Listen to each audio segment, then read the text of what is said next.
driving me crazy just looking at it. Combing your hair with your hand gives me feelings I don't understand. Combing your hair with your hand gives me feelings I don't understand. You do this thing when you're biting your lip. It's driving me crazy just looking at it. You know me better than I know myself. I don't wanna live in a world without you.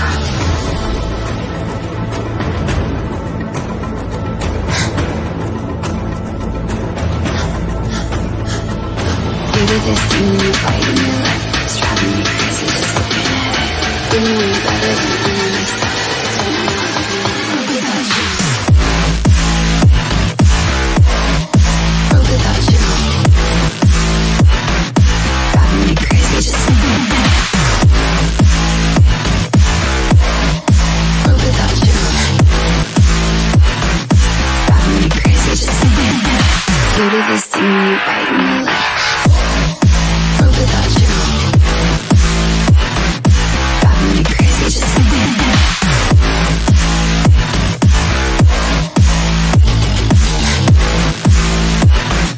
Driving me crazy just looking at it.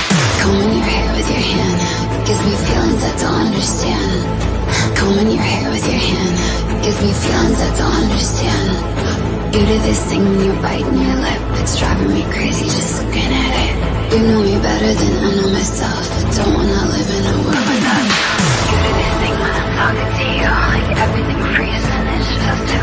You do this thing when I'm talking to you, like everything freezes and it's just you. You do this thing when you're biting your lip. It's driving me crazy just looking at it. You know me better than I know myself. I don't wanna live in a world without you. Give it to me like world without you. Driving me crazy just looking at it. World without you. Driving me crazy just looking at it. You do this thing when you're biting your lip. World without you. Driving me crazy just looking at it.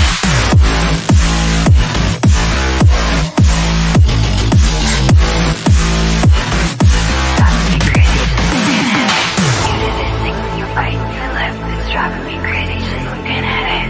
You know me better than I know myself. I don't wanna live without you.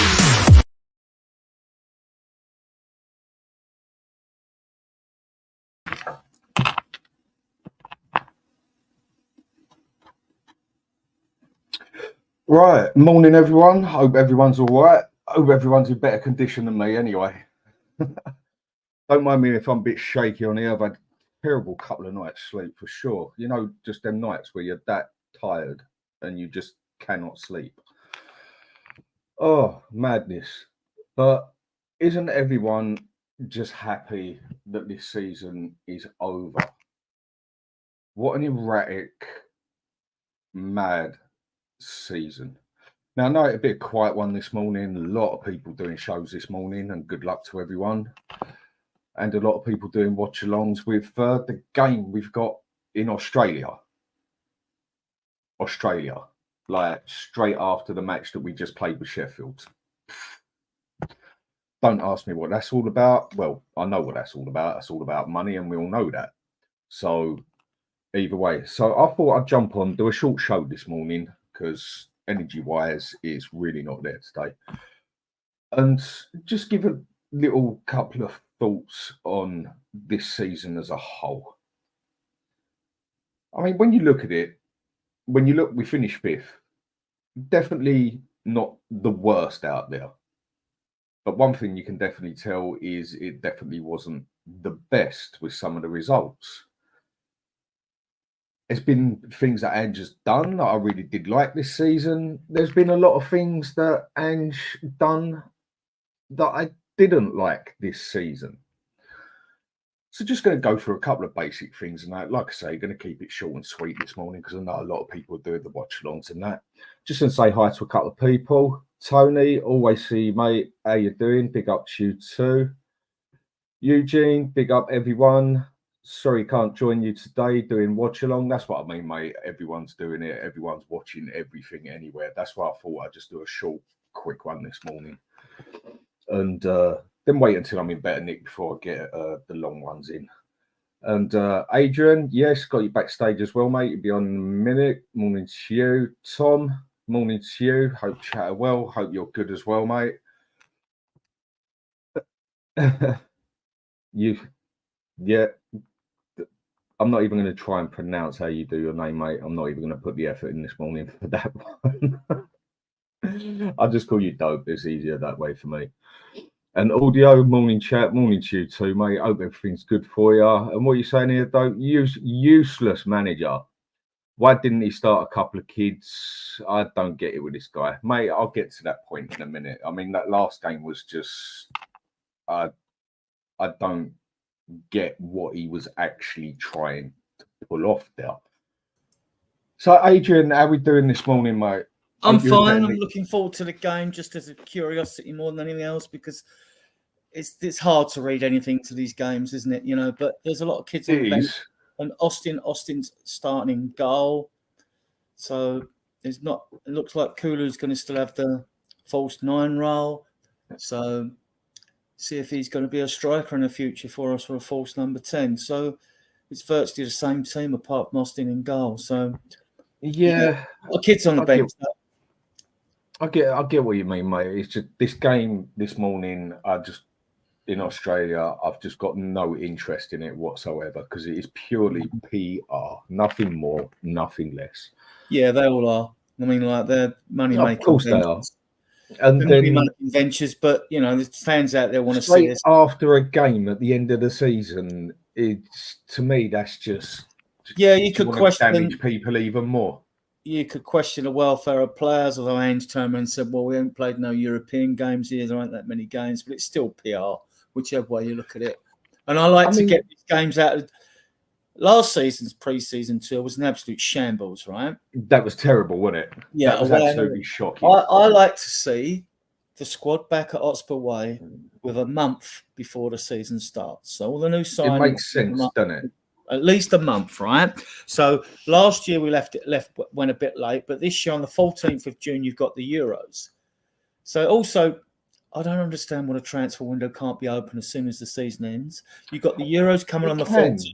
It's just not official, isn't it? I mean, you can make your transfers halfway through the season if you want. It's just you can't get them until the window opens, isn't it? Yeah, we can at least be prepared for this, can't we? Like, ready that as soon as it opens, bang, bang, bang, the deals are done. The recruitment team should be working hard already, because otherwise you'd only be employing them for 3 months a season. The reason I say it is because the transfer window opens on Friday the 14th of June. It's the same day that the Euros start. My gripe is, if you're looking to bring in an international player for one of the European clubs, they're going to be away with their national sides. This is why it's going to be a hard time, isn't it? It doesn't make sense to me. I mean, like, no, it's going to be hard, mate. But it doesn't make any sense. We'll get to that. Just want to say hello, a couple more. Anthony Clark, you're always on there. Big up to you too, mate. Again, hope you're in better condition than I am at the moment. And though Royal at left back, well, even Davies at left back when it comes to Saka.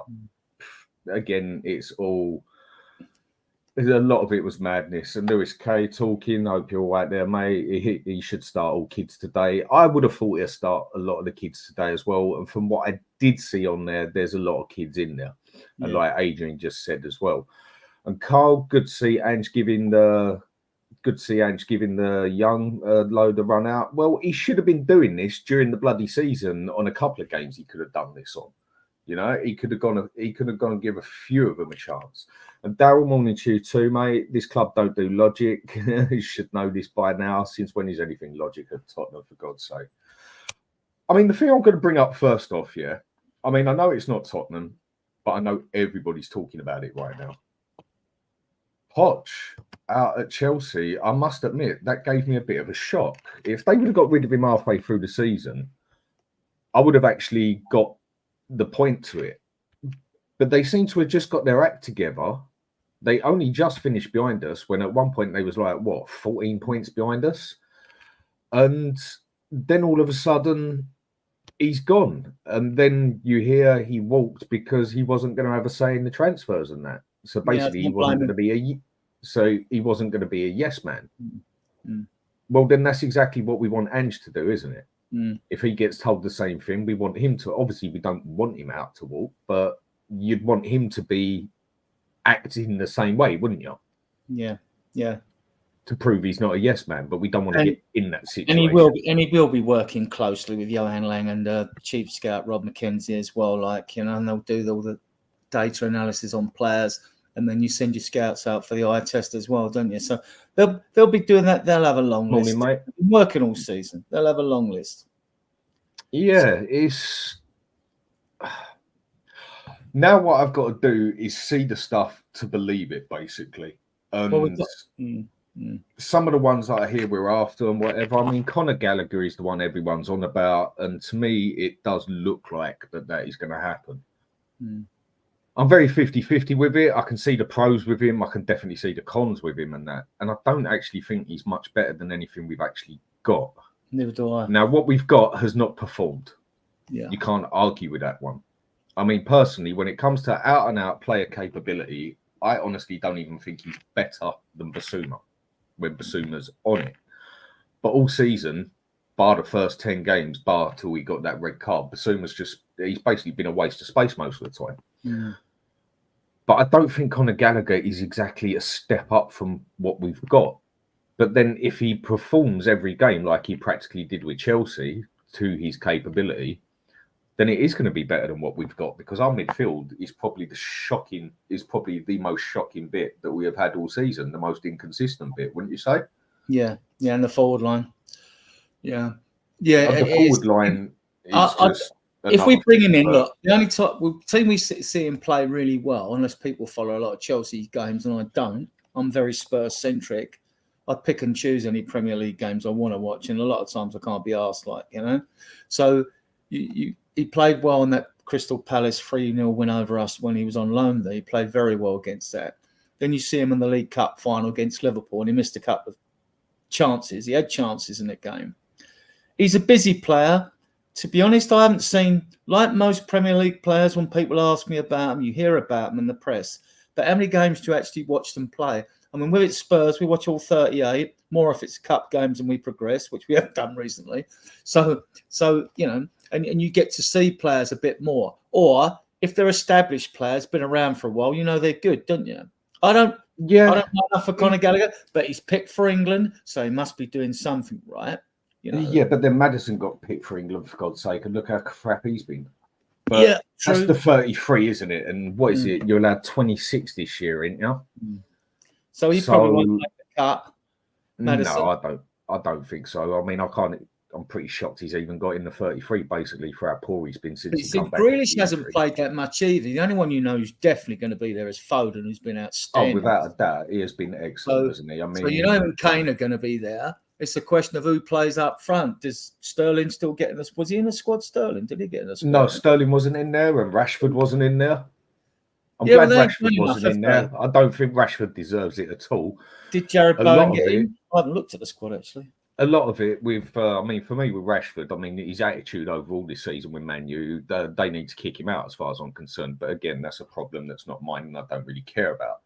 The more problems Man U have got. His finishing isn't awful, but it isn't great, Dan, is it? It isn't great for a striker. He should be getting more goals. Basically. Well, he's not even a striker, is he? He's on the left. He's similar to Son, isn't he, in that aspect, like an inverted forward and that. Another one who I think has had an excellent season, and Man City must be pulling what hair they got left out. Palmer, I thought he had an excellent season as well. I thought he was definitely up there for choice for buy of the season, without a doubt. But they can't see when you get such a good squad like City have got, and you can't play players. You have to let them go. You have to let them go. At least you get some money for them. Chelsea put them on the cheap.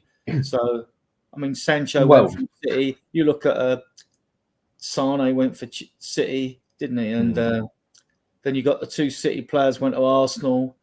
They were never going to get the game time. No, I get that, but that Palmer, I think, has been a shock for anybody. So if we just go do a quick thing on last season, like I say, Adrian, I'm going to keep this one relatively short and sweet, because I know there's so many going on at the moment. It's practically impossible for anyone to focus on one particular one, and a lot of them doing the game and that.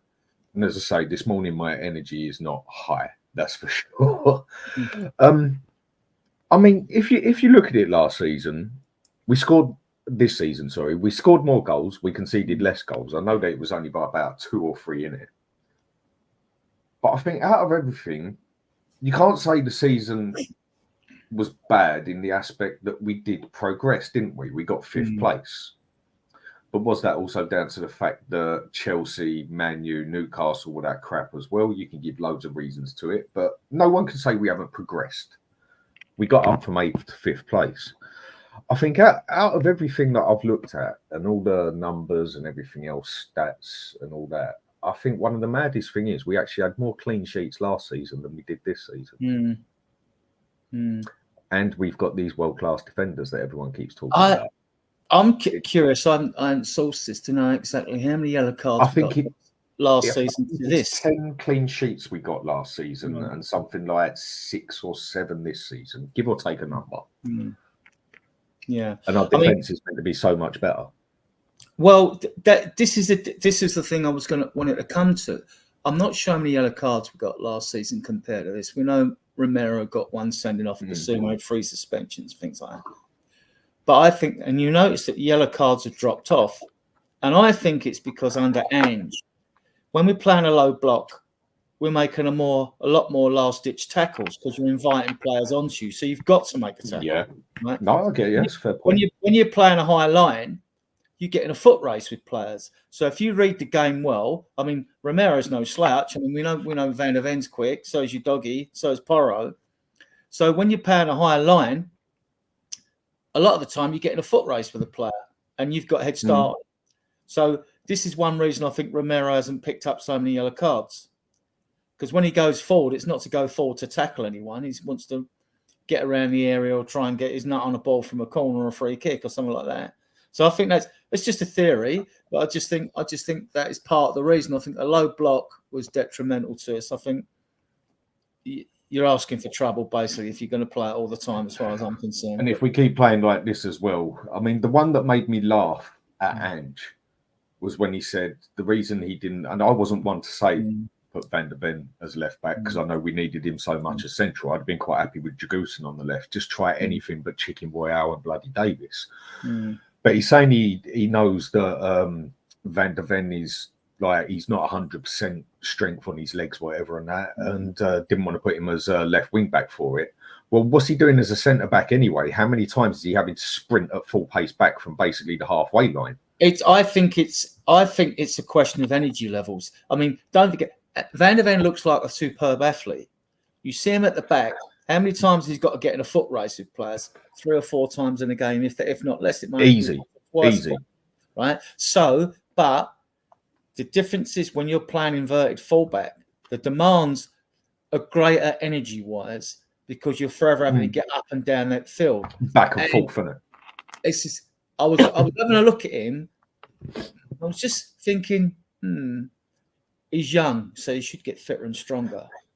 I had a slight doubt about his stamina. Yeah, but he can get you can always build your stamina, but you cannot build the strength for your hamstrings. That's one thing you really cannot do. And the problem is with your hamstrings, it's just like doing your backing. And I can speak from experience on this one. Once you've done your back, the best you're ever going to do is fix it 80% of what it was. Personal opinion, personal feelings. I mean, the problems I've got is unreal. And then you bust your back again, you're only going to fix it 80% of that one. So you've now lost 40% of your back. Whatever percentage you want to use, it's just an example, yeah? And I think your hamstring's the same. Once you've torn it, you've torn it. And you're never going to fix it back to what it was. And then once it's gone again, you're only going to fix it back a certain way again, and it's just going to get weaker. And Van der Ven is a player who heavily relies on his strength. I still think he could be a good defender without his strength of speed, but that is the main thing he's all about. Yeah, if you can read a game and one thing we all know about read a game like John Terry did. He wasn't the quickest player, was he? Exactly. Same as like a Teddy Sheringham, same as like a Kane, but they all last a lot longer. Because players that rely on their pace, as soon as their pace is gone, their career's gone, basically. I mean, look what happened to Michael Owen the minute he lost his pace. Yeah, I think went downhill. Even with Van der Ven, medical if science, he loses his pace, I'll agree with that one. But if Van der Ven loses his pace, he's lost his main part of what we needed for the team. I mean, I think Romero is a better defender as a whole, Definitely. more capability than Van der Ven. But I think Van der Ven is more important to us than Romero, purely because of how Ange plays. Van der Ven, I mean, Romero's got a few years' experience on him, and he's a World Cup winner as well. And he's to me, he's a complete centre half, and I still think he could do the job at number 6 until we bring someone in. But then you lose him at quarterback, because even Van der Ven and all that, they all look to give Romero the ball to progress up the field. He stays there at back, then in the pocket, sort of at the back, as really like more in a sweeper position, really, the old-fashioned sweeper position. Yeah. But he's so good all round. Now, he came in for a lot of criticism about being aggressive. He had a very good season overall, apart from that game with Chelsea and that. And I want to see moment here or there. When people complain about that, I welcome it. I want to see more aggression from this team. It was good to see Vicario and Dragushin, right, pushing players about when we were defending corners. That's right, exactly. How long have I been shouting for that? Yeah, I wanted to see that. And now he's a big enough lump. He's not small, Vicario. Dragushin's not small, and he don't look as though he's going to take no crap off. Dragushin's bigger than what he looks. And he's good on the ball. He looks a footballer, doesn't he? I mean, it's early to say, but he's comfortable on the ball. He's good on the air. That's one area VDV's got to prove in the air, and his passing. His passing in the air, even though Romero's short, he's just, apart from pace, Romero's better, in my opinion. He's better than every department, But I ain't knocking it. I think VDV's a fantastic player. Yeah, because you say, Adrian, just because you say one player is better than another, you're not downgrading the other player. Basically, no, you're stating that another player has got more skill. But for the way we play, Van der Ven is the most important defender we got. And just want to say hello to a couple of people on the side here. Carl G. All right, mate. Hope you're doing good. Again, like I've said to everyone, hope you're doing better than me at the moment. Sorry, Dan. My point being, Ange hasn't selected any of the young players he's taken to start the game. We offer no pathway and all young players as they don't get minutes. I can agree. I mean, sometimes it is the point of why do we even have the young players? Because we don't even give them a bloody chance. Hang on, I'll come to that in a sec. And JJ, good morning to you too, mate. R709, big up to you. Hope you're good. JTB, hope you're good. Love Romero, but he's not great in the air. No, but he's all right. I think he's better than average in the air, I'd say. I'd say he's definitely better than Van der Ven. I mean, that's his weakest spot. And they said that when he was coming over from Germany. And can be very rash, gives the ball away a lot, but got no protection from the midfield this season. Yep. And Badder 4-1 Newcastle. Don't we all know that one, mate? And Miss Bunny, morning to you too. So go on, you were just about to say. Yeah, I was going to say about the pathway, Carl G. I'm more optimistic about this because for European games, and we should expect Spurs to be in Europe every season in one form or another, even if it's the Conference League, right? So under European, you've got to have 8 homegrown players. Now, for the Premier League, we can go and buy 8 homegrown players, right? And that's your quota, and you're fine within the rules, and 17 foreign. But for European competition, 4 of those homegrown players have to be academy trained. So at the moment, rumour is Sessegnon's going. So all you've got is Skip, the 2 goalkeepers, Whiteman and Austin, Sessegnon who's going, and Parrott. There's 6. Now, then Austin's 24. He's getting a game today. Now, he's arriving a bit late on the scene, even though he was under 21 goalkeeper. I haven't seen enough of him. I've got to be better. I think the player's about, what is he, 23 now? Something like that? 24. 22? So he should have been making noises. We've heard noises about all. So he's obviously not that great. Players, but not him. I mean, Josh Keeley and Gunter have had better praise than he's got. And Keeley went out loan to Barnet, which was very telling. Well, to be 24 and not get any chances, really, that's telling you something. Not a good sign, is it? It's not a good sign. No, especially when you give Forster an extra year's contract over them 2 goalkeepers, and you send Josh Keeley out on loan to Barnet. Now you only send him out on loan for more experience. So to me, at the moment, I think Josh Keeley's being groomed to be Vicario's understudy. That's what I think, right? So, but going back to you, Carl G. So if we've got to have 6, we've got to have 4, right? Although we've got 6 at the moment, Sessegnon will go. We don't know what's going to happen with Parrott, whether he'll be sold or then we'll only have 4, right? homegrown academy players. If the likes of Whiteman and Austin are ditched next year or the end of the season, then you will be promoting 2 more academy players as part of the 4 academy trained homegrown for Europe, 4 of the 8. So there will be an automatic pathway in one way or another, whether it's the end of next season or the season after. That's if the likes of Mikey Moore scored 2 nice goals. I posted a video for everyone. I don't think we're going to He's a bit young. He's a bit young. But Donnelly, Scarlett, I think Scarlett's going to make it. Whether it's with Spurs, I don't know. I think he will. He's got it. I've looked at him. He's got it all.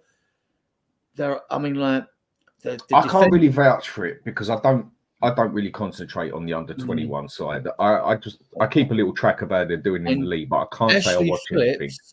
Who's 6'4", built like a tank, mind you, 18, 19, right?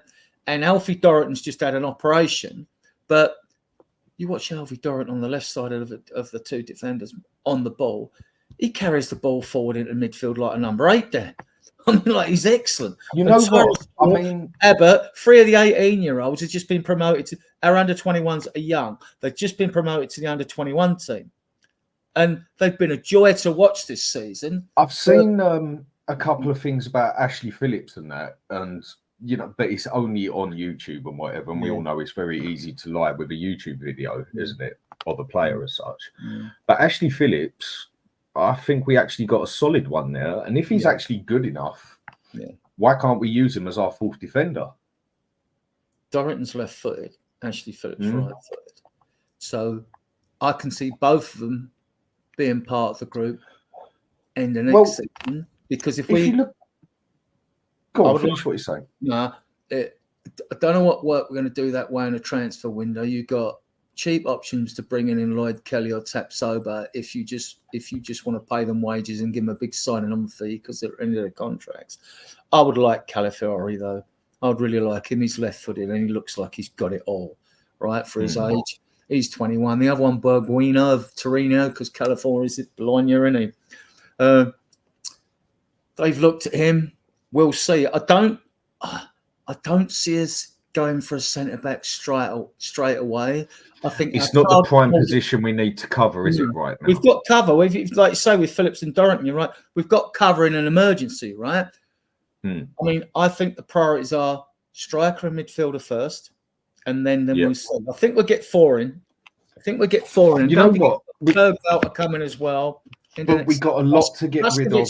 He's a central defender in the next season. We got a lot to get rid of as well. And what I think we should do is, obviously, there's a list that we need to get rid of. But then there's the priority of the ones you need to get rid of as such. And take a player like Davis, for example. He's a player that I think Spurs do need to get rid of. But for me, he's not in the top bunch that we need to get out. No, he's not. He's not because we haven't got cover at left back. Same with Emerson. Yeah, but, we ain't got cover but not at right just with that. No, for me, Emerson is one that's just got to go no matter what. But it's opinion. But for me, Davis, I think he's still more than capable of a squad player for an emergency as such. Because I know we don't like this backup phrase and whatever and that, but it's pretty much impossible to have a team that can fight its way, every single one of them, unless you've got a bloody Man City team. So you do need the odd backup player in there. And I do think Davis is a good backup player as such. So for me, he's not a prime one to get rid of. For me, prime ones to get rid of are ones like Ndombele. I mean, like 200 grand a week. I don't care if we have to. I don't care if we have to give him away and then give him 5 million to piss off as well. Right, we've got to get rid of him. On my notes, I've got Skip to go, Lo Celso, Roden, Reguilon, Gill, Ndombele. That's 6. Spence 7, Emerson 8, Parrott 9, Højbjerg 10, Tanganga 11, Richarlison 12, Werner 13, Sessegnon 14, Davies 15. Now we know we should get rid of at least 8 of those in the transfer. I mean, like Lo Celso, Roden, Reguilon, Gill, and Ndombele. That's 5, right? Spence 6, Højbjerg 7, Tanganga 8, Sessegnon 9. So we don't know if Ange will keep Werner and all that. But Richarlison will stay because we're going to need 2 number 9s. If you get rid of Richarlison, you're going to have to bring another one in. So you don't want to weaken yourself. Look what happened when we got rid of Davison Sanchez. You know, I mean, like he weren't good enough either, but you know, we were found wanting We got hit in that place then, didn't we? Fate comes around and kicks you when you're weak in a position, you know. So there's 9 there, and I think we can get rid of them, and we'll get some money in for those as well.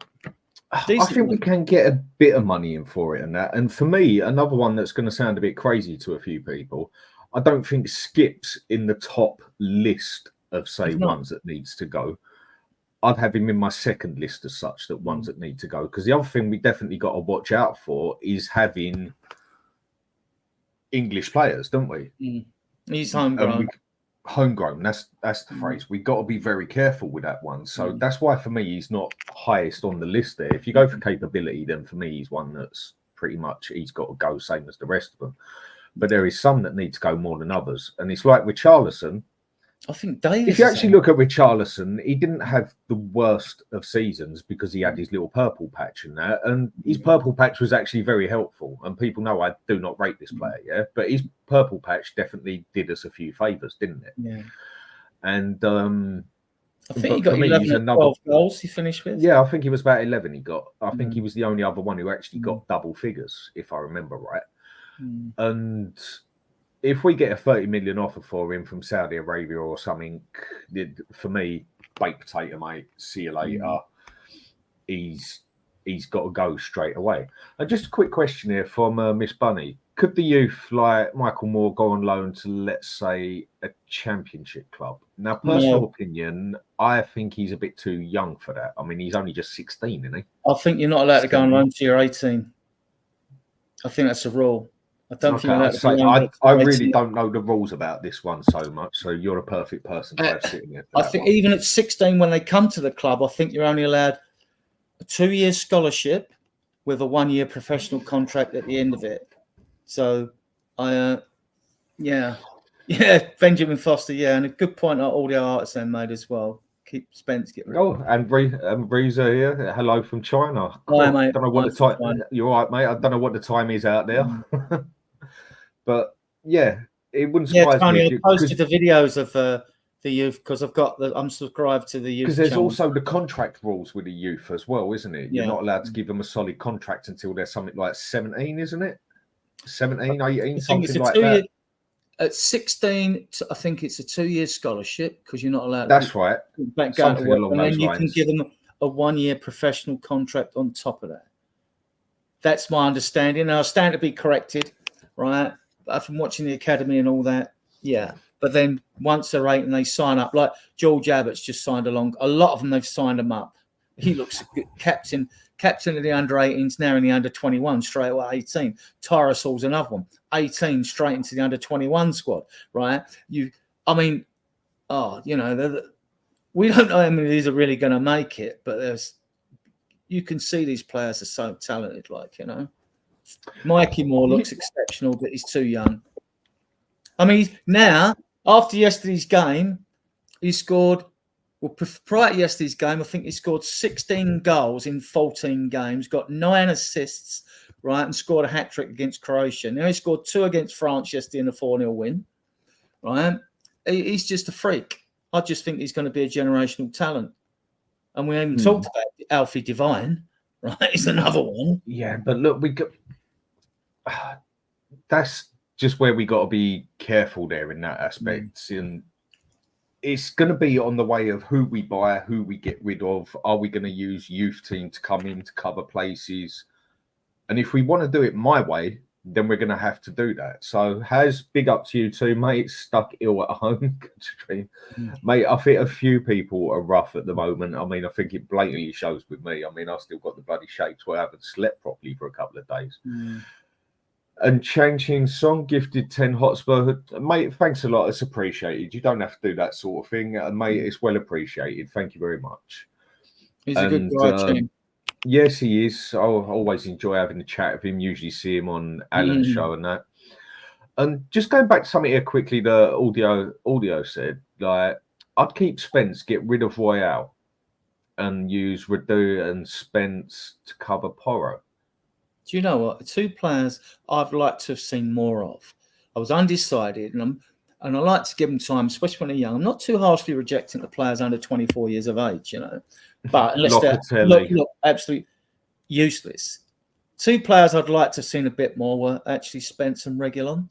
I don't know what you think of them, right? I mean, like, I see, best I see of Spence was in that cup game against Arsenal. Reguilon showed flashes, but then all the managers see them in training. Or if you've got a piss poor attitude, I don't want you in my club anyway. Like, I don't want Tony if he's got baggage. If he's got that gambling baggage, we've had enough players like that, injured players or players that have got, other issues. We don't need that. We don't want any end on belly type players with the wrong attitude either, do we? We can really cut all the deadwood out of this squad now. And it's going to take a couple of winners to do it. But most of them go, I'm just hoping that we do get rid of course, 1731 already. Or, yeah. I mean, it's still morning here, basically, and it's horrible weather out there today. Totally. It's just going to be a very tricky one, because the way I want us to do it is I want us to go and buy at least 3 solid, good, because we're not going for class. We never bloody do. But 3 solid, proven players that get into that team now. I think we're bringing 4 quality players. With the ones we get rid of, I don't want us to just go and buy backup players for it. I'd rather put the youth academy in there to cover it. And even if we have another shaky season, but as long as we do better in cups than that, I'll be happy with that, because I can see that we're looking to build for the future. Because we all know it don't take one transfer window. I don't want us to go and buy 2 or 3 very good quality players and then just go and buy another load of crap. It's like the way I describe it. It's like someone going and buying a pair of jeans from Aldi's, realizing that they don't last more than 5 minutes in the washing machine, and then go and buy another pair of jeans from Lidl's. Like we shop in Poundland, not in Harrods, yeah. You know what I mean? But it's like shopping in Poundland and then going in £2 or whatever. What's the bloody point? Yeah. If you're gonna do it, do it. Got the money, though. Go and get your 3 solid players and use the youth players. And okay, it might still give us another shady season, but it would give me hope that we're actually looking and doing it the right way. Because you can't just keep buy 1 or 2 good and then buy another load of crap that you can't get rid of for bloody 3 years because no one wants it either. But we can buy quality. If you look from... We can, but we don't. Yeah. From 2019 when the stadium opened, I did look post on this the other day. We brought in 29 players and spent 685 million. Now, I got that from a financial source that I know the guy, I'm not going to name him. But we know loads of media reports, if that wasn't accurate, we know that we spent at least over 600 million in 5 years. Well, that's 120 million a year. So the other 685 would work out 137 million a year. It's not too much difference, actually. But even with 80 mil, you could put 20 million down as a down payment on 4 players, 4 quality players that were 60 or 70 million pound players. You could do that. And you'd still have money left over. This is without player sales, Dan. We've got the money without player sales to go again in January and bring another couple in. All depends how many Ange wants to work with. I'd love like a Vlahovic as a striker. Yeah, but a lot of it all comes down to what Levy will spend. Yeah. It all comes down to Levy at the end of the day. And what you say with Vlahovic, hasn't had the best of seasons at Juventus, but there's no chance that he comes to Spurs unless he is willing to take a massive pay cut, because we wouldn't pay the wages for him. Not the way we do it. Our question here on the side, John, morning to you too, mate. Kulu, get rid of him. Not consistent enough. No way. Now, with that one, I would be one to say get rid of Kulu as well, but for a different reason. I've been telling everyone for nearly a year now that we play Kulu the wrong way. Juventus sussed it out that he wasn't good enough on the right wing, dropped him, got in Chiesa, very good player, until he got his injury. Yeah. And then started, after about 2-3, I think it was about 3 months, started playing him as attacking midfield central, and then almost played him as a false 9 next to Ronaldo, and Ronaldo absolutely adored him. We're just totally playing Kulu the wrong way.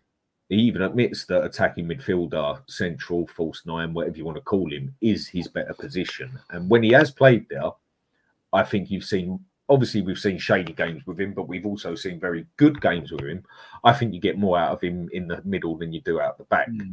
So we might as well sell him as well, because we're not playing him to his capability, is the way I see it. And we could still get 20 mil for him. I am a fan of Kulu, and I think before we He's start, frustrating, isn't he? He's an annoying player. He hasn't had great form. Got a nice couple of goals. The first goal he took against Sheffield United was a quality finish. Second one was more of a striker's one, getting into the box in front of the player, getting your toe in front. You keep him because as the squad is now, he gives you qualities that you need. Away games, hold up play and stuff like that. If we got 4 players in that transformed the squad and he went low down a pecking order, then you might consider you consider getting rid of him if he's not performing. But I mean, like, I wouldn't get rid of him. I think we would be weakened if he went now. Let's see what we're like after this transfer window.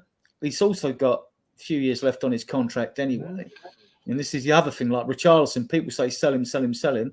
If the player don't want to go, it's very hard to push him out. You can make life uncomfortable for him, but it's very hard to push him out the door, you know. So I'd keep him for that reason, because I don't think the squad is strong enough in depth, has enough quality in depth to get rid of him now. But, you know, it's down to Ange. Ange will decide who he wants to keep. It's not, you know, my favourites or Dan's favourites or anybody's favourites.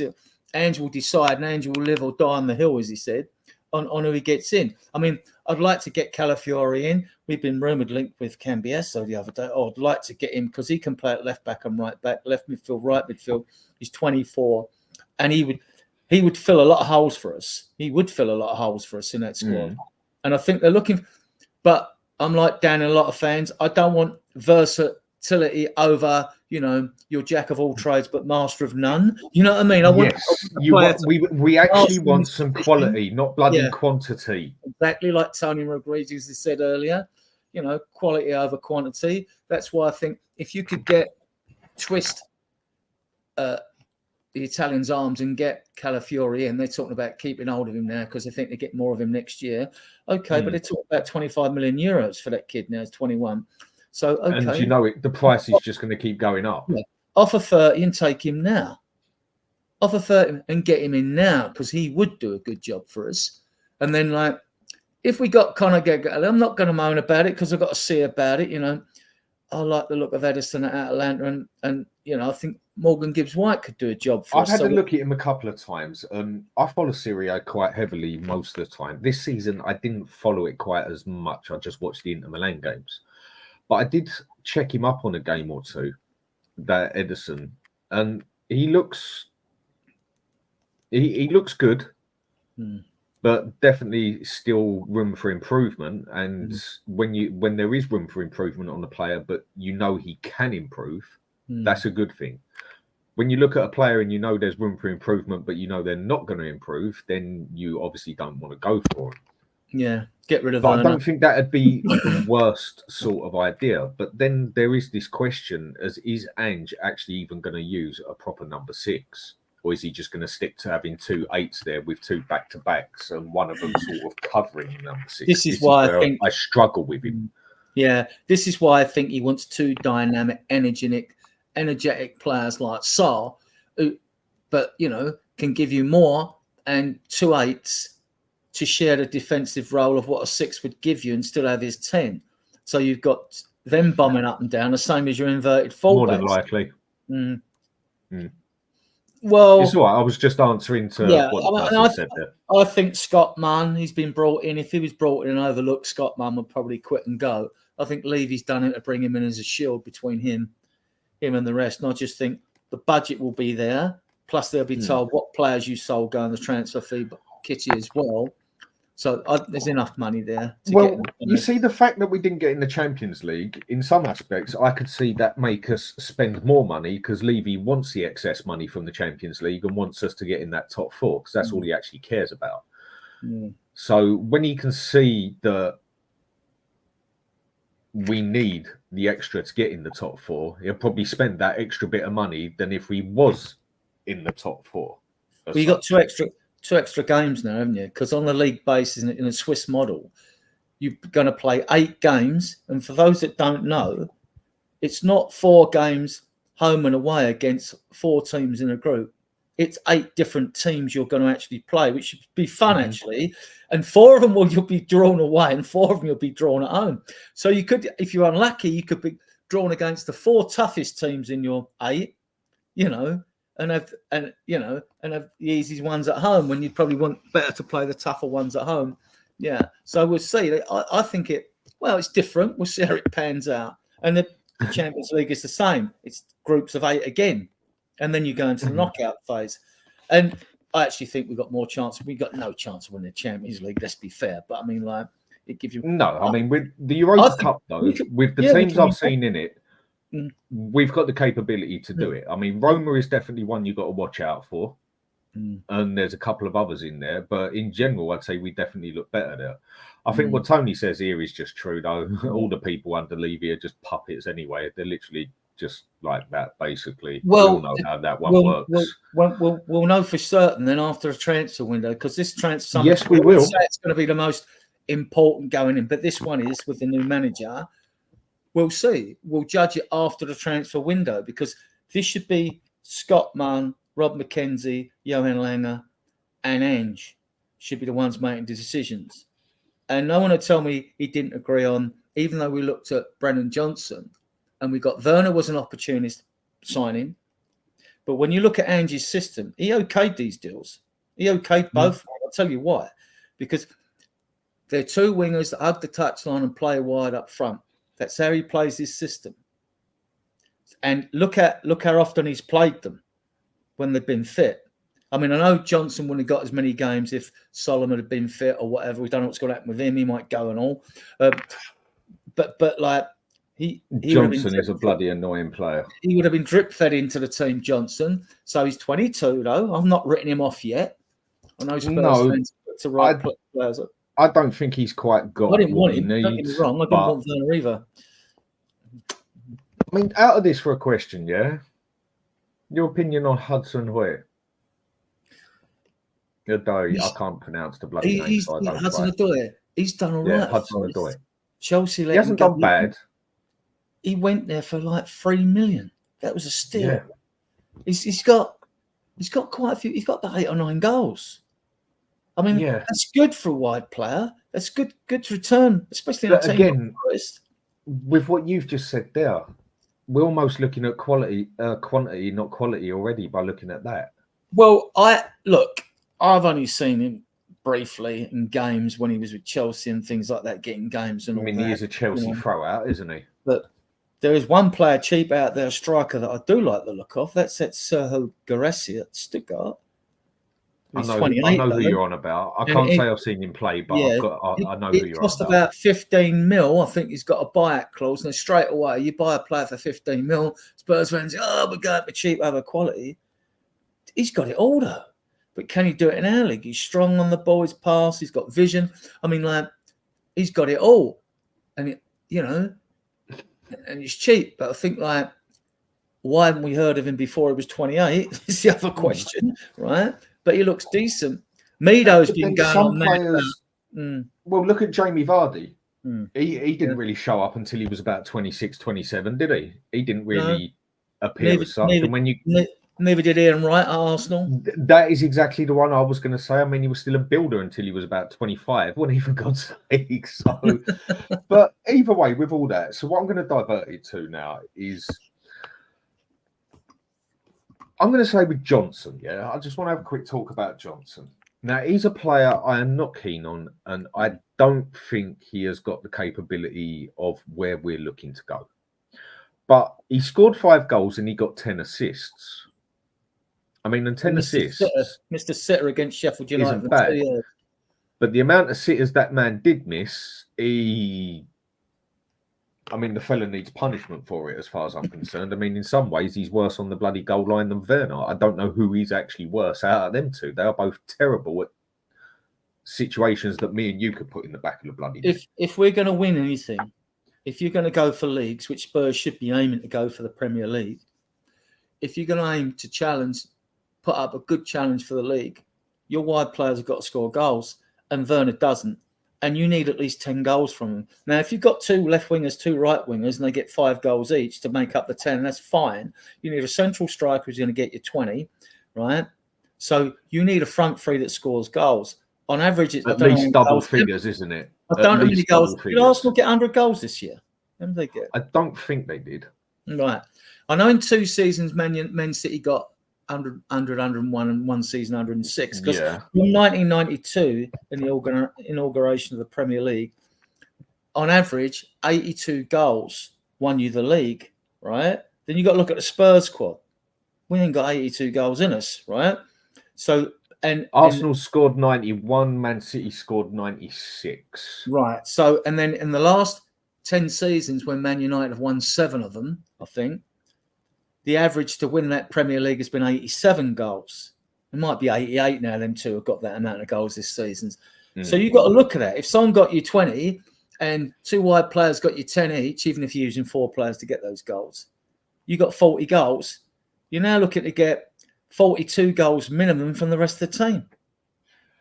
I mean, Maddison could get you 10 or 12.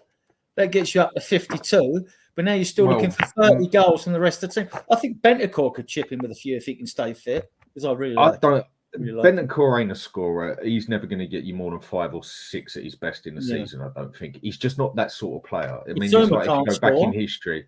No, take Moussa Dembele. He could do everything, but could that man put it in the back of the net? He couldn't have put it in the back of the net to save his family. He was that age. It's just not in his blood in that aspect. But Johnson, when you look at, for me, my biggest problem with Johnson was you only ever saw him for a moment in a game. And that was 5 minutes of a game that he played. And then, okay, he went up a grade to 10 minutes in a game. Yes, he had moments that mattered, but only one game I can think of where he actually stood, like you could see he was involved in that game for at least 70 minutes. Every other game was 2 minutes here, 2 minutes there, 2 minutes here. And so the boy can't cross come love nor money, same as the rest of us up front. We only have Porro who can cross. And his shooting is terrible. And even putting it in from the line and that, he manages to miss ones that are harder to miss than bloody score. And I don't have much faith in him, and especially for 47 million. Exactly. He should be oven ready for that, shouldn't he, of paying that sort of money? And exactly. Ange really I don't care about his age. And and you know that Ange really loves him, because one, the word out of training ground, when players do things on the training ground they don't do on match day, right? The other thing is, you've got to really like a player to give him his debut away to Arsenal when we draw 2-2. You've got to really like something about a player, put him in a team like that. So, same with Werner. I don't think Johnson's going nowhere because he's on a 5-year contract. I hope we don't take the option up on Werner because he just doesn't score goals. Plenty of teams will take Werner, but no, you don't score enough goals. And when you get in front of goal, you look at Mike. If we go and get Werner, Adrian, then I'm Ange out. Yeah. Because then to me, he's proven one or two things. He's proven that he hasn't got a clue what to do in his own system, or that he's just another yes man. Well, and I am so glad that Werner's got injured, because now there's an excuse not to bloody buy him. Yeah. If he comes here, for me, it just downgrades Ange in every way possible. I'd like to see Donnelly and Scarlett given time.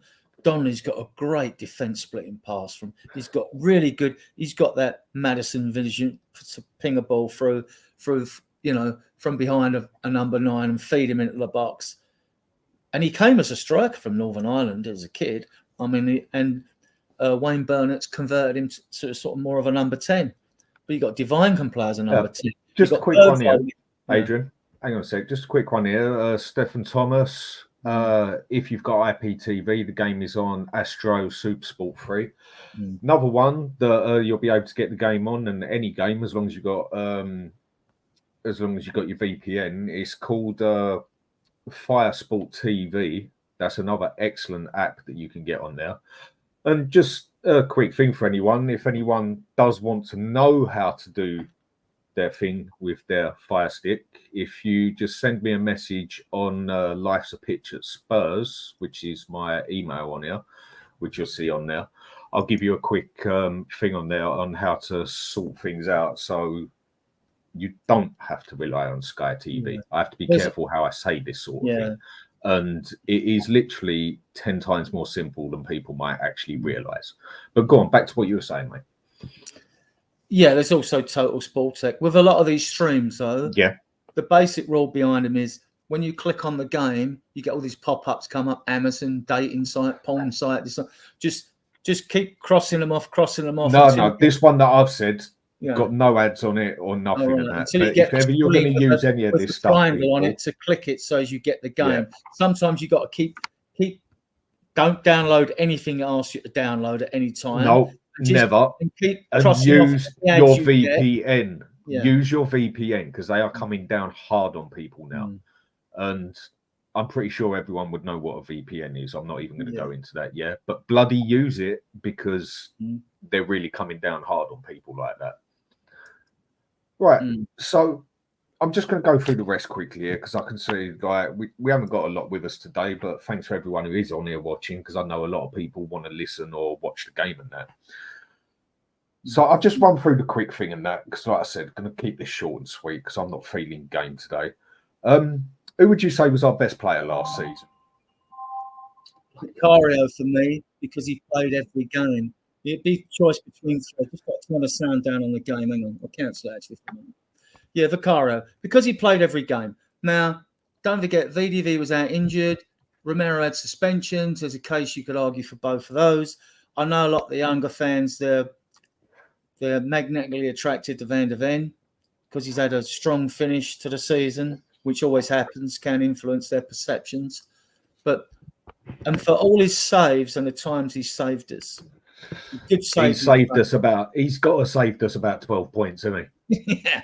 I mean, and you can say Van de Ven saved us about 9 points as well. Between them, they saved us about 21 points, for God's sake, just them two. It wouldn't bother me if any one of those three got it, but I just think Vicario is not the sexiest position. So, but I think, I would give it to Vicario on that basis. But I can understand if people go for other than that. You've only got Van de Ven and Romero to really pick, really. You know, also, I mean, him with loads of goals. On the first one that does pop into your mind is Van de Ven, but I'm going with you on this one. For me, Vicario has been our player of the season. He's been consistent. The only thing that has let him down is when people found out his weak spot. And that is one thing he definitely has to train on, basically. He just has to be more physical. And over here, a goalkeeper can get away with being physical. And but he should also be more defended as well. I mean, the players should have it in their mind, no matter what the manager has said, to go and defend their goalkeeper. I mean, when I played football, if someone would have even gone near my goalkeeper, there'd have been like a punch up on the pitch. Yeah. I mean, but obviously we're talking about Sunday football there, but there would have been trouble. Yeah. You know, and that bit, I found it very hard to get my head round and everything. But for me, Vicario is our player of the season. So it basically answers the second question, who has been our best buyer? And for me, again, yes, Van de Ven has been brilliant, but Vicario for 17 million, that's got to be one of the best buyers of the season in the Premier League. Not saying he is the best buyer, but I think he's definitely got to be in the top five. Bentancur was cheap as chips, and Sarr and Udogie were cheap as chips as well, weren't they? So yeah, but for buyer of the season, for me, it's got to be Vicario as well. I mean, so who would you say has been our worst player, and who would you say has been our biggest letdown? Worst player. And I don't mean someone obviously who's just played one game or two, but overall. No. I mean, I'll give you mine. I think Basuma has been our overall worst player for what he should be as such, and the amount of games he played. I think Basuma has been one of the worst ones we've had on the pitch for what he's actually capable of, because that man can control a game. At Brighton, I used to see him control games against City, against Spurs, against United, against Arsenal. Arsenal and Liverpool were both looking for him. Liverpool was even willing to offer 60 mil for him. And for me, I rated him as a better player than Bentancur of the way he can control a game. And we see him do it for the first few games. And then after that, he's just been a total waste of space. So for me, he's been our worst player. I know there's been players like Johnson, Werner, whatever else. But I do think Basuma has been our worst player for his capability. There's a few at that level. You could even throw there that. Isn't there? You could throw that at Maddison as well. No, Maddison's my other one. Maddison is my biggest letdown overall, because after that injury, again, he's another one who's just been pretty shocking, hasn't he? Really, to his capability. I mean, what happened to him And then after his injury and that, I think we've seen 1 assist off him or 2 assists and a goal. To what we expected of him from the start of the season with the way he played. Now, I understand an injury can change things for you a bit and that, but he's shown signs in the last few games. He's having a bit more of the ball and moving it around, but it's just like the end product, wasn't it? You know what I mean? It's like he wasn't finding that killer pass. Yeah, people could say Kulu as well, actually, and I'm a big fan of Kulu because I think he's a useful squad member. It's after that first 6 months that we've again, he's another one. After that first 6 months that we see his capability and everything and that, and then he just hasn't lived up to it after that. But it's what I keep telling people: we're playing him the wrong bloody way. But I would say Maddison, he has been such a letdown because we all got so hyped up over it. I was screaming for Spurs to buy him for 2 years because we needed that number 10 basically, so Kane didn't have to do it all himself and that. And he looked so brilliant with Basuma at the start of the season, and then it all just went to shit, basically, didn't it? Yeah, you don't want to see Maddison coming back and picking the ball up with the back four. Like, you know what I mean? That's what you don't want to see. You want him in the middle. And he's never done it before anywhere I've ever seen him play. He's always played like, say, even if he started in the middle, he's always been that player that you sit there and you say, right, go invent something, mate. Just go do something. Just get on that pitch and you just do what you got to do. I think one of them players. I think Basuma's lack of form as a playmaker on the left. I think Basuma's lack of form has affected his game, and Bentancur being out hasn't helped. You know, Sar's fine doing what he does. Bentancur's come back and he's looked so shady, isn't he? He's looked a bit better though the last couple of games, but I'm expecting more from him the next season. Well, and everyone was around Maddison. If you've got two dynamic midfielders in there on point, then I think we'll see Maddison. He's the skills there. It's not going to go away, right? So I think it will come back. I hope it does. If not, then you bring Donnelly in, or you can bring Divine. But that's not going to happen. They're not going to bring the youth team in. I mean, from what I can only go by what other people have said and that, and you know what Stell says about it, where he's got contacts there. The Ange just isn't looking at the youth team at the moment. And well, we got 4 friendlies, including the one today. This one, 2 against Bayern and 1 against the Japanese side. So yeah, we got. Do you know what? I forgot about the Bayern ones. Yeah, that's another one for another bit of money as well, isn't it? Of course, they're all for money. So of course they are. I know that. So yeah, so like we'll see how he shuffles his pack. I mean, you're looking for these friendly games. You're just looking for individual performances. No one's going to risk getting injured. Things like that. So no doubt in these games there'll be lots of substitutions. Might be wrong, but so Ange can have a look at other players, and then we'll see. And then we'll see. I hope Donny's been on the bench a while. Scarlett's been on the bench a while. They deserve to be given game time, as far as I'm concerned. Both are going to make it. Whether it's at Spurs or not, I don't know. But yeah, I mean, if you look at our whole midfield, our best midfielder overall this season has probably been Sar. And I think in the last 10 games, he's also pretty much gone downhill very fast as well, compared to how we'd seen him in other games. It's just, I think the phrase, it's been so inconsistent, that midfield this year, that it's unreal. I mean, up front, you could almost let them get away with the inconsistency because of the players that are there. But with the players we've actually got in midfield, I'm not saying any of them is of a world-class standard. I think that phrase is used too easy. Yeah. But we do actually have good players in midfield. I don't care what anyone says. Basuma is a very good player. It's just since he's been at Spurs, I think this season has proved why Conte didn't play him. And I was going off my head that Conte didn't play him. And I think it's pretty obvious that Conte saw something we didn't.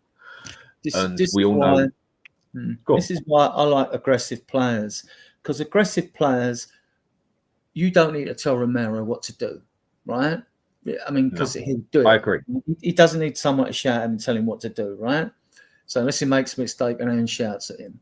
And aggressive players are naturally winners, right? Usually. But, and they want to win. You might get I'm not saying passive players don't want to win, but they don't show enough aggression. And sometimes you can create impression that a player comes to your club, he's on a fat contract, he's going to be a millionaire, and now he's got the deck chairs out because he's like taking it easy, thinks he's made it. And this is why I think attitude's so important when Ange talks to players. You know, this is why attitude is, you can have the greatest skill set in the world, but if you're an end on belly, you know. And we all know that fella has got capability. But the mentality on him, it just isn't there, is it? He shouldn't even have the right to be able to kick a football.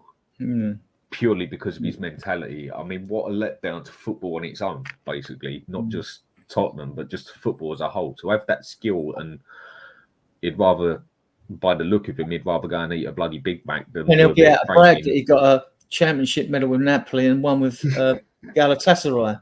It's a joke, isn't it? I mean, like, but it's the way it works out. Mate, it's disgusting, I think is the phrase you can use for it. It is terrible. He'll brag about it to his grandchildren, you know what I mean? Yeah, but that midfield we've got, it is not bad players. I mean, Bentancur, are we ever going to see him again? I don't know. The thing I always questioned on was that ACL injury, because I've seen that change so many players since I've been watching football in the 90s, 2000s. I've seen that injury end a player, basically, for the way they can play in that. And I'm just hoping we can get him back. I mean, if that midfield, when you look at that midfield on paper, yeah, you'd think we don't have to do anything there, basically. When you know the capability of them and that, you'd think, no, that midfield...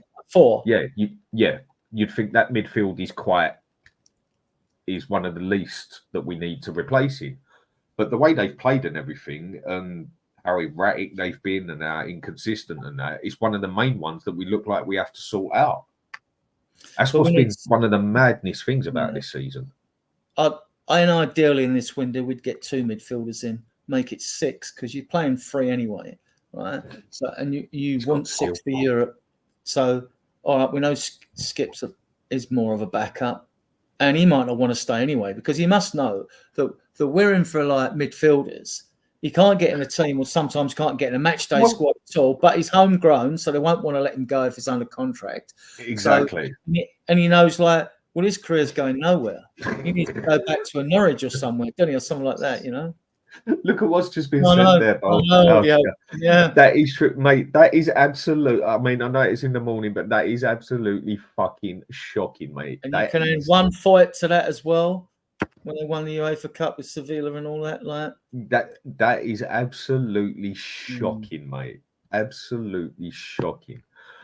But hopefully, we're going to start this. I mean, we've said it so many times, and people have said, I mean, I've said it for the past 10 years now, that this transfer window has to be the one.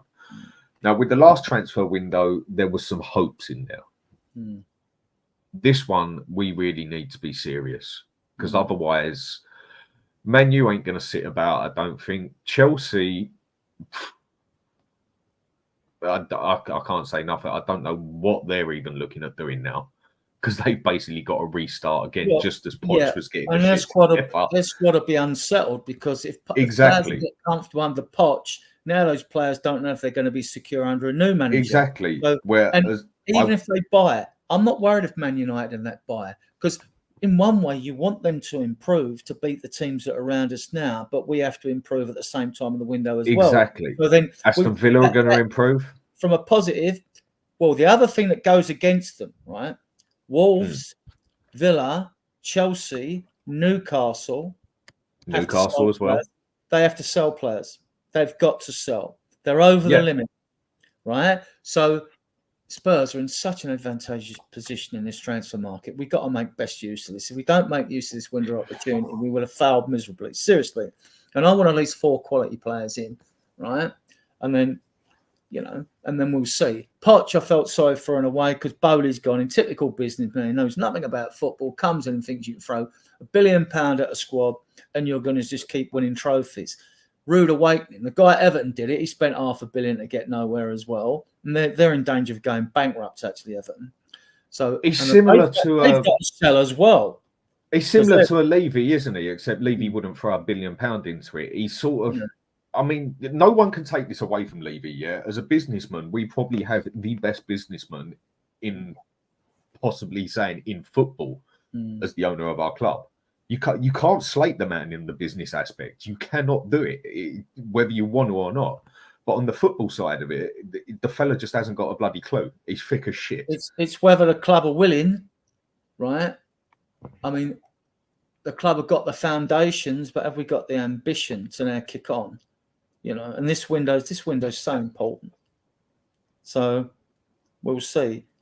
And we've got money. The money's there because you haven't got to go. It's not a question of having 100 million and think, oh, we spend by 250 million players, that money's gone. It doesn't work like that. It doesn't work. I know how the thing works on there and that, but there's other things we could do. Like, say we wanted to go for Eze, yeah?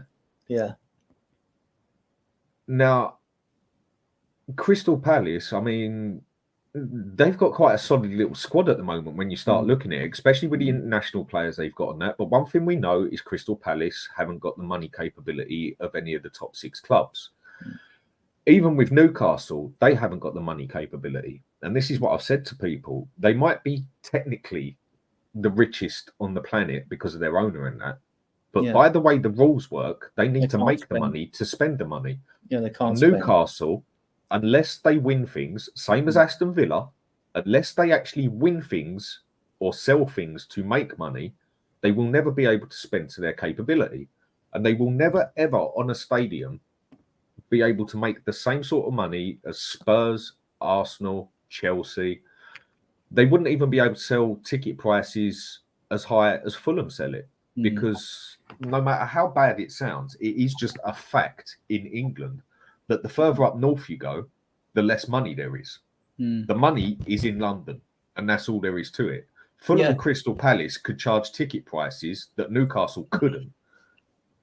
And it works out basically under the new rules, because FFP and financial fair play and PSR, profit with sustainable rules, are going out the window. I'm sure they will.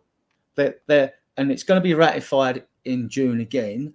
It's going to be SCR, which is like squad cost ratio. And it's simple, right?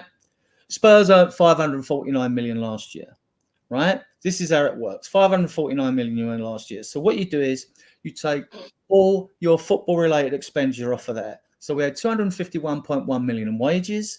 We owe 300 million outstanding transfers, agents, fees, and blah, blah, blah. That'll be amortized over 5 years. You had that 60 million of that, then on that 251, you're on 311 mil, 20 million interest stadium debt, 331 mil. Not going to go any further. You can go a list as long as your arms, like you were saying earlier about going on profitable tours. You got a profitable tour and make profit, but we still got the cost of staying in 5-star hotels and airline flights and things like that. You could use the gas and electricity at the stadium and all. So we won't go there. So basically, if you were left with a figure of 200 mil, once you've took your top revenue stream, took all your football-related expenditure off, the figure you're left with is what you apply. In the Premier League, it's 85%. If you're not in Europe, it would be 80%. It's different. Well, they're looking at changing it, aren't they? They're looking at changing it to the American way, which I've said we should do for a long time. And that's basically cap it full stop. You know, like they do with their NFL, their basketball and everything else. They have that cap on there that, right, that's the money you've got this season. Go and spend 200 million on a player if you want, and go and give him 500 grand a day if you want. But then you've only got 10 grand a week left for the other players or whatever. I personally agree with what they're looking at doing at the moment. Right. So if Spurs 500 great earners, the more you earn, the better it is for you. And the more you can keep your costs and wages down, the better, because it means you can spend more on the market, right? So if, say, at the end of the bottom total, say Spurs were left with 200 mil, you apply that 80% to that 200 mil. So 80% of 200 mil, you can spend 160 million in the transfer market, which is a lot of money. It's a lot of money. You know, you could keep 40 mil back for January for a couple of signings on down payments and spend 120 mil on 4 players on down payments or whatever it is. So you can do that. Now, it's that or whatever the greater figure is. The worst revenue earning club in the Premier League, what they're left with they can spend, you're either with your total if it's higher, or 5 times what the worst team in the league can spend. Yeah, on the cap, they're saying 3 or 4, aren't they? 3 or 4 times the bottom, isn't it? It's 5. So, and what's going to happen? We're coming in line with Europe. We will come in line with the European model, right? So, and eventually that's going to go down from although it's 85% of Premier League, 80% in Europe, it's going to go down to 70% and be capped at 70%. Yes, Tony, they probably do, mate. Mate, a brown envelope can end a life. In Chelsea, anyway, definitely. Yeah, right? and the other thing is, look, a brown envelope can end a life, mate. So it solves most problems, from what I've heard. So Spurs probably are a bad example, but there you go. Yeah. Spurs are well set for the years ahead, Dan. Well set. We shouldn't have a problem in the transfer market. It's just getting the recruitment have had a problem right. for a little while now. It's just whether we do it or not. And I think I think Ray the Yid just said it perfect here. Yeah, most of us want Levy out, but we know it's not happening anytime soon. So he could just step away from football, side off things, concentrate on the business side of things, and it's a win-win. You know what? I do agree. It's like I said, on the business side, you can't fault the man. You really can't fault him.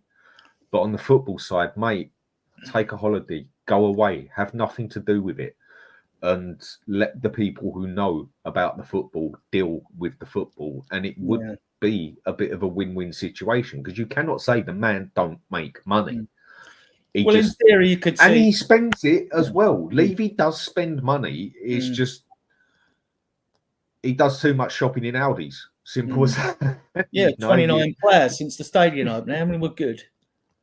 Exactly. And he just needs to keep his face out of it, basically. And let Scott Munn and the team do their job. Just let them do their job, and then you'll see. And then I could even see, although Paratici is a consultant, I think his band's up next season, isn't it? I don't know, but you know he's still involved blatantly. Yeah, he's involved as a consultant. It just isn't official. They might bring him back. Oh, look, he can still do the whole bloody job. It just isn't official. That's all it is. We all know, or most of us know how bloody business works and that. Yeah, as all he hasn't got is the. It's like being a doorman, whatever, and that. You got to have your SIA badge, yeah. But how many times does someone just borrow someone else's for the night or whatever to make 50 quid, whatever? We all know how things work and that.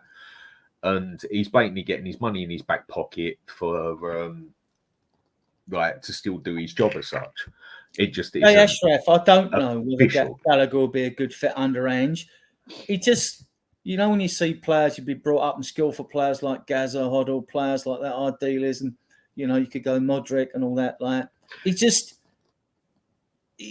doesn't look sexy for me. You know what I mean by that? Like, he just doesn't look. He just whatever turns you on at the end of the day, mate. Each their own. He does a Sandro job or a Scotty Parker job for us or whatever, and he turns out a Wanyama job for us.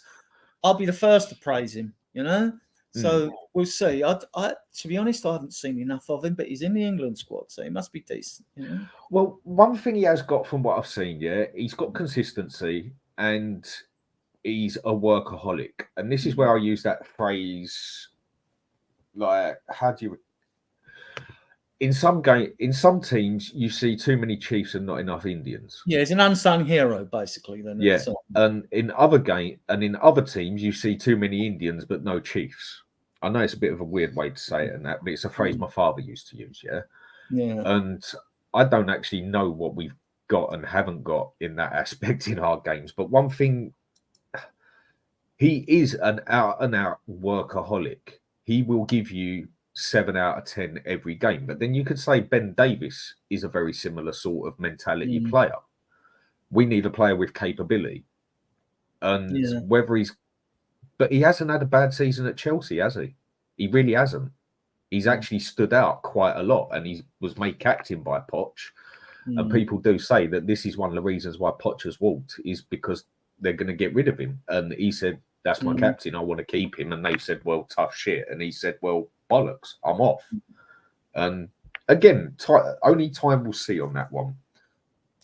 I just don't think he's actually technically gifted anything more than what we've got. But if he's got a better mentality for it, and you're going to see more consistency out of him,